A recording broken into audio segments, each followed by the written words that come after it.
In the spring of 1992, 4 Los Angeles police officers were acquitted of any wrongdoing in the brutal videotape beating of motorist Rodney King. The city erupted in violent riots and looting, resulting in 55 deaths, 7,000 arrests, and nearly $1 billion in property damage as 4,000 buildings burned to the ground. Every pocket that was poor in the city exploded except the poorest pocket, which was my parish. And so the LA Times wanted to know why that was, and I said, well, I think it might have something to do with the fact that we had 60 strategically hired gang members who had a reason to get up in the morning and a reason not to torch their community at night. So maybe that had something to do with it. This is Crazy Good Turns. We tell stories about people who do amazing things for others, and I'm your host, Brad Shaw. Deception is the case. Haters get a foot, no potential in my window. You're my motivation. You're the records breaking, rich or poor in equation. I'm pouring out my soul like, whoa, yo, I made it. Father Gregory J. Boyle, known to most as Father Greg, is a Jesuit priest. I was kind of drawn by the Jesuits. This was during the Vietnam War, so I was kind of intrigued by a lot of the protests connected to that.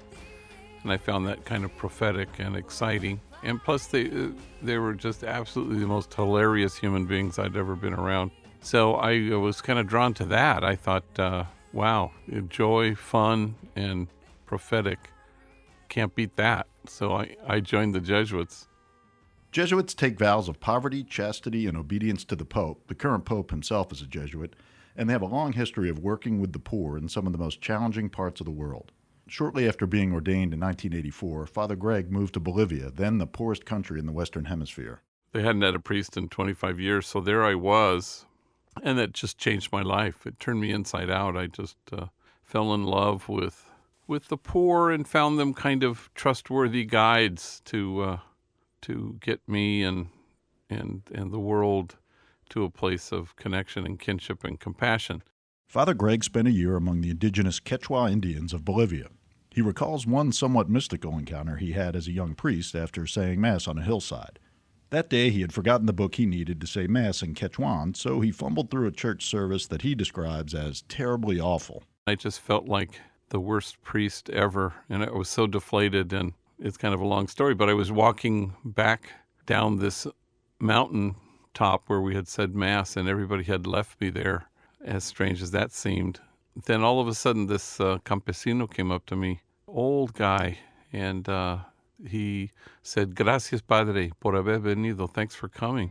And he reached into his pockets of this kind of torn, tattered coat, and there were all these rose petals, and he just kind of indicated that I should incline my head because I was way taller than this short guy, and he just dropped rose petals over my head.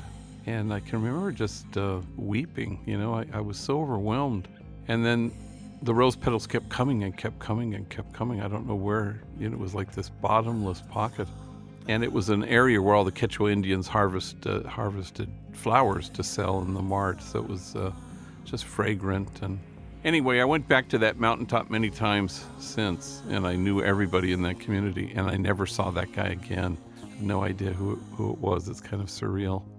But he showed up in the middle of nowhere when I felt the most dejected and the worst priest on the planet, and he kind of showered me with rose petals. That was sort of life-changing, I'd say. After his stint in Bolivia, Father Greg was assigned to work at Santa Clara University helping undergrad students with service projects, but that wasn't enough for him. I said, please don't assign me there. So he ended up assigning me to the poorest parish in the city. So there I stayed. And I've been in that Boyle Heights community for 30 years now. He became pastor at Dolores Mission Church in Boyle Heights, then one of LA's poorest communities, located between 2 large public housing projects with the highest concentration of gang activity in all of LA. Like homelessness, gang activity can tear a community apart, particularly its youth.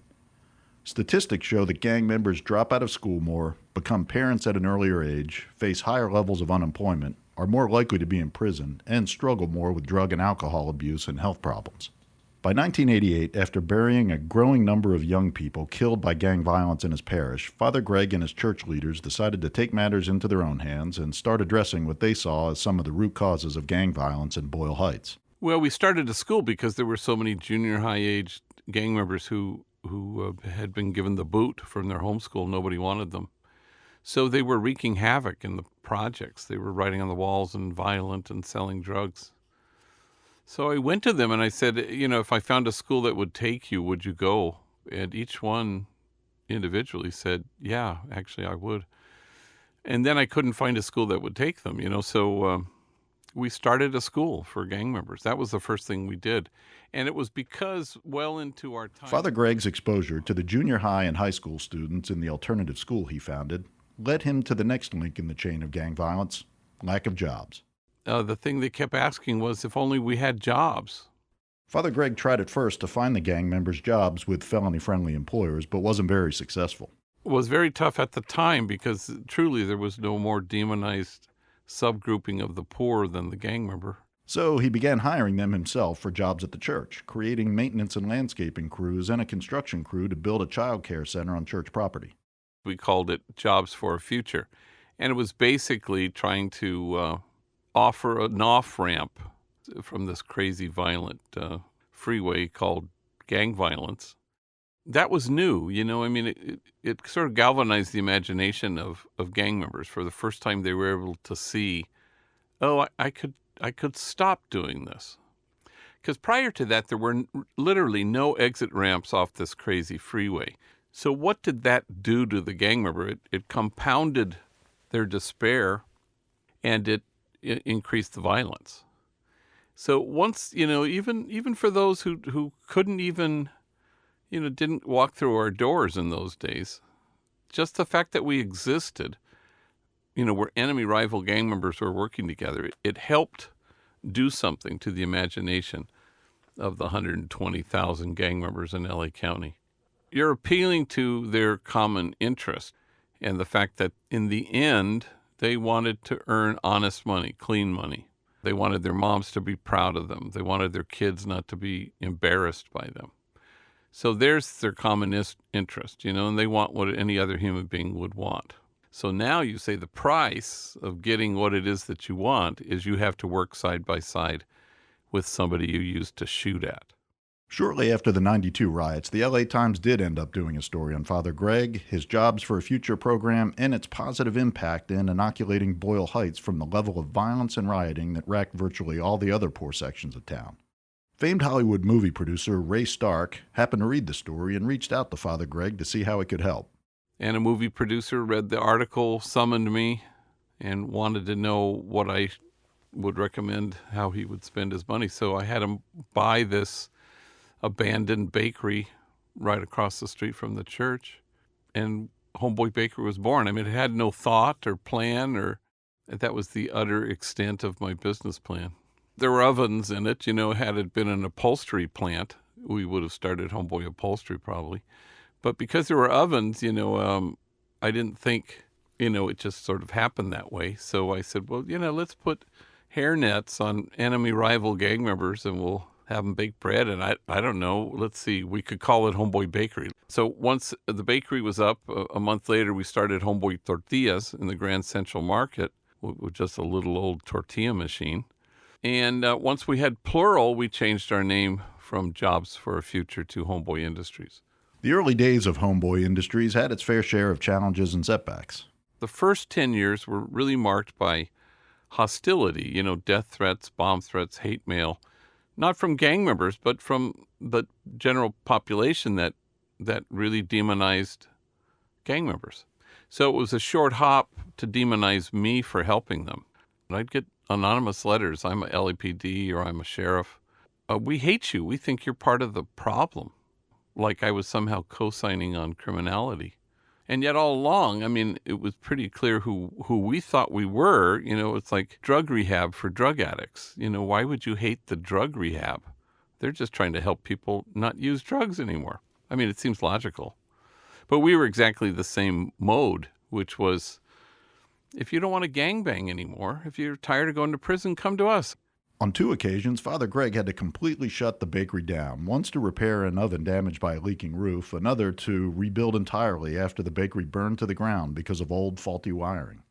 Well, I have a light grasp on all these things, I don't really believe in success, and, that stuff is not that interesting to me. It's one day at a time, and delight in the person in front of you. And, if you have a light grasp on results, then you don't get terrified very often. So, oh well, stuff happens. But the bakery burned to the ground, which was kind of a setback. Today, Homeboy Industries is the largest gang intervention, rehabilitation, and re-entry program in the world, with more than 10,000 ex-gang members and previously incarcerated men and women coming through its doors each year to seek a better life.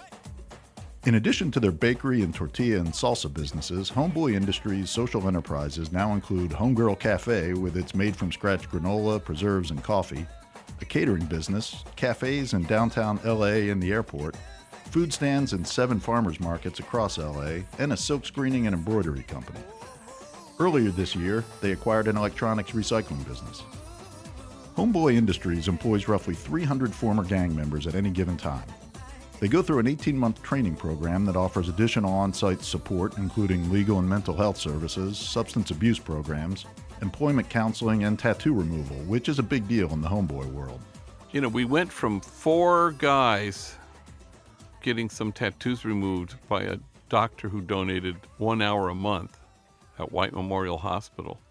And before too long, I had 3,000 gang members wanting the same service. So I wasn't forcing anybody to do it. They came forward, hey, I'd like to get this off. Homeboy Industries has 35 volunteer doctors removing tattoos from nearly 1,000 former gang members every month. It's become something of a gateway service, with many gang members coming to Homeboy just for tattoo removal, but getting deeper into its programs after learning of its other services. Father Greg said that looking more presentable to future employers is one reason for the removal, but self-pride ranks just as high. And I can remember a gang member came in and he lifted his shirt and he had a huge tattoo, the name of his gang, on his chest. And I said, look, keep your shirt on, no one will see it. And he looked at me and he said, my son will see it. And I went, okay. Homeboy Industries has become so successful, it spawned 140 similar programs across the U.S. and 15 more in other countries. Early on, Father Greg was careful to resist a cookie-cutter approach outside his own community. Well, in 2008, we started to get big kind of delegations coming to us. The first one was Wichita. And they showed up and they hung out and observed, and then they came to me and said, we want you to come to Wichita and start Homeboy Industries. So we had to, as a staff, we had to kind of confront that. Do we want to do that? Do we want to become the McDonald's of gang intervention programs, and with over 5 billion gang members served, and so we said, no, let's not do that, because Homeboy was born from below, and that's why it has integrity. And if we airlifted Homeboy into Wichita correctly would say, well, what do you guys know about Wichita? And of course we don't know anything. So we said, just steal whatever you want and we'll help you continue to give you technical assistance. And so they started a restaurant called the Center Cafe in Wichita. That was the first place. I was just emailing today our partner in Glasgow. It's a group called Braveheart Industries. And they have a series of lunch trucks. It's the same principle. Some things don't translate, like tattoo removal doesn't make any sense in Glasgow. I talked to some of the homies, as Father Greg calls them, who have gone through the Homeboy program and are well on the road to turning their lives around. What's interesting is the way they all talk about Father Greg, really like he's their actual father. They say he never forgets the names of people who have come through the program and always asks about their family members by name. And they've reciprocated over the years with a long list of endearing nicknames for him: G-Dog, FG, OG, and now most often just Pops. I had a guy in Houston who, former gang member, felon, been in prison, and now he was working with gang members in the streets in Houston. And I can remember he asked me once, how do you reach them? And kind of pleading with me a little bit. And I said, well, for starters, stop trying to reach them. Can you be reached by them? So I think this is a thing that you have to turn on its head. If you go to the margins to try to reach people, you're going to burn out, and of course it will fail. But if you go to the margins to be reached by the folks on the margins, you don't go there to rescue anybody. But if you go there nonetheless, everybody's going to find rescue, which is kind of exhilarating. And that kind of returns everybody to their innate nobility. Everybody feels like, wow, I feel valuable because you just showed up and you valued me. Trust is an important dynamic among the former gang members themselves. Think about it. Those two guys wearing hairnets and baking cookies together could easily have been former gang rivals, literally mortal enemies shooting at each other in the streets in their prior lives.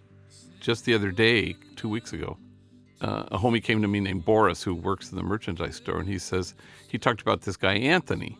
And he says, you know Anthony? I said, yeah. You know, he's getting married in a couple weeks or whatever it was then. And, well, you know, he's my worst enemy here. I don't have any enemy here worse than this guy. I used to shoot at him.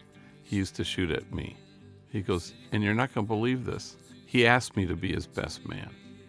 And I couldn't believe it. I thought it was kind of extraordinary. Miguel Lugo is a homie from Long Beach, California, who came to Homeboy in 2014 after serving an 18-year life sentence. He showed up for the tattoo removal service and ended up getting a full-time job at Homeboy cleaning windows and bathrooms till Father Greg pushed him further. And then Father Greg stopped me one day and he told me, like, are you going to class? And I said, nah, I have to go clean the bathroom right now. He's like, no, are you going to class? And I'm like, okay, I guess he wants me to go to class, right? I started just going to all the classes, and every time I went to a different class, different things started opening my eyes about who I was and why I was so messed up in different ways. Like, quick example, like domestic violence. Why did I need to take domestic violence if I got arrested when I was 18. I got out 18 years later. I never had domestic violence. They asked me why. I told them because my mom went through domestic violence, and I wanted to understand her a little bit more because I had this anger and this things that I always blame her for a lot of the things that went wrong in my life. And I needed to understand. So I started taking domestic violence classes. And at first, I would go in there and I'm like, what am I doing here? But then I got the answer I needed. I got it, and it helped me. Miguel worked his way up the ladder, ultimately landing a senior staff position at Homeboy Industries and serving as a mentor to other homies, and he gives Father Greg all the credit. I get there in the morning and be like, how you doing, Pops? Good morning. He answers you back. He acknowledges you. He sees you down one day with your head down walking in because you had a rough day. He calls you into the office and what's wrong? Like, nothing? Nah, you didn't gonna leave my office until you tell me what's wrong with how we could fix it. And I love that about him. That's what makes that man a great man. And for a long time, a lot of our idols, a lot of our people we say we respected were people from the streets. People that lived the same way we did and push us to live that way a lot more. And to be able to have like a role model like him, this is my biggest thing I always tell anybody at Homeboys or anywhere else is, if I can leave out of Homeboys with one little piece of Father G, I made it in life. I just need one piece. I just need a little bit of his humbleness, a little bit of his love, and I can make it anywhere.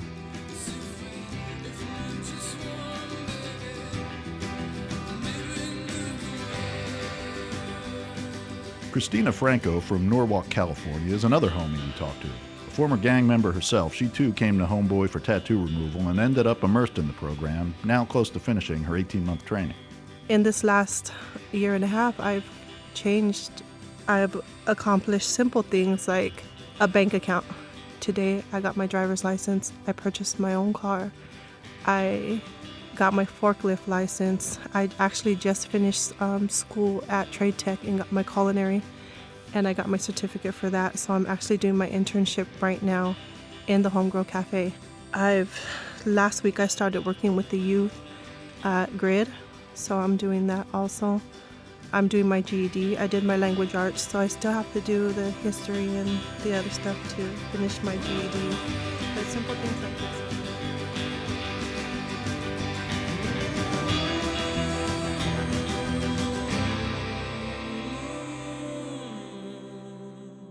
I was raised a Catholic, but can't say I'm a good one now for reasons we could probably do a whole 3-part series on. But I always liked the Jesuits I've met, mainly because they're so open-minded, and as Father Greg pointed out, they're just funny. They also have a way of looking at the world that's really evolved. The week after I talked to Father Greg, he buried his 218th young person killed in the streets of Boyle Heights. Clearly a tragedy, but one that Father Greg put into perspective. So the deaths are heartbreaking, of course. But you learn how to put death in its place. And certainly if death is the worst thing that can happen to you, then you're going to be toppled by life itself. So you want to make sure that doesn't happen. So there are a lot of fates worse than death, and there are lots and lots of things more powerful than death. So it's important to kind of compile those lists and keep them handy. I'm Brad Shaw, and thanks for listening to this episode of Crazy Good Turns. Go to crazygoodturns.org to learn more about or donate to Homeboy Industries and to submit your ideas for extraordinary people and organizations we should feature. And stay connected with us between episodes by following us on Facebook and Twitter. If you like the music we selected for this episode, you can go to our website to stream a Spotify playlist of the full tracks, and if you're a band with a song we should consider featuring, you can submit it on our website too.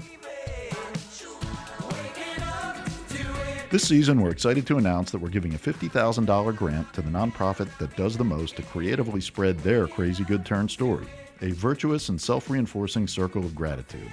We'll announce the grant recipient at the end of this season. Crazy Good Turns is audio engineered by Stephen Key. Music supervision and mixing by Score in Los Angeles, and a special thanks to Megan Basinger. Take care, and let's connect again soon. Being free is one thing, but knowing how to be free is a whole different thing. I was incarcerated for 18 years, but when they released me, I didn't know how to be free. I didn't know how to be around people. I didn't know how to ask for help. I really was walking with no hope. When I walked into those double doors, I got more than I bargained for, I'll tell you like that.